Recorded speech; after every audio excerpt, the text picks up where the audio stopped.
क्योंकि बचपन से ही साधना करने की आदत रही। रोज एक माला जप किया करते थे।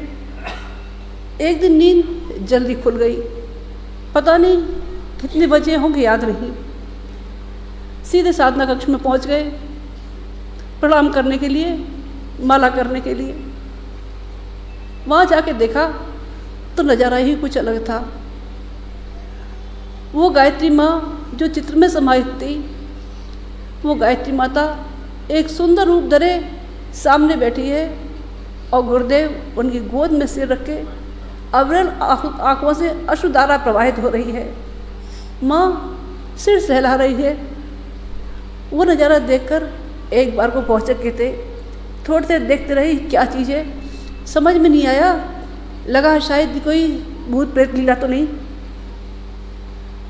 फिर अपने दिमाग को झटका दिया तो सब यथावत था। चित्र अपनी जगह विराजमान था, गुरुदेव अपनी जगह ध्यान मग्न थे।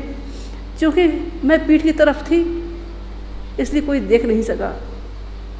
लौट के आ गई चुपचाप। दिन भर अनमनी सी बनी रही। अपने मन की बात भैया से कही, भैया आज ऐसा ऐसा देखा है। भैया ने डांट दिया, बेकार की बात मत करो, ऐसा नहीं होता है। चुप हो गई। फिर भी मन की गुबार मन में घुमड़ रही थी।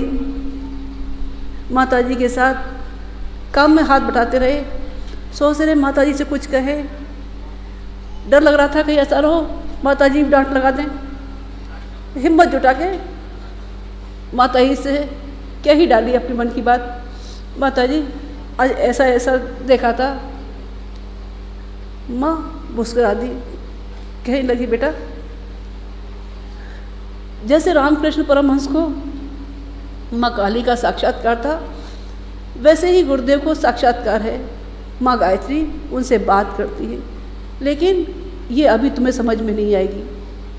ये तुम्हें तब समझ में आएगी जब तुम लाखों साधकों को गायत्री की साधना करते अपनी आंखों से देखोगे और देखोगे उनके काम में नियोजित है। तुम्हें भी उन्हीं के काम करने हैं। 5-6 साल की उम्र में ये बातें कुछ समझ में आई, कुछ समझ में नहीं आई। सुन तो ली, माँ ने कहा है, क्या करना है क्या नहीं करना समझ के परे थी। जो जो उम्र बढ़ती गई, तो 1 माला से बढ़ के 5 माला हुई, 5 माला से बढ़ के 1.25 लक्ष्य अनुष्ठान हुए।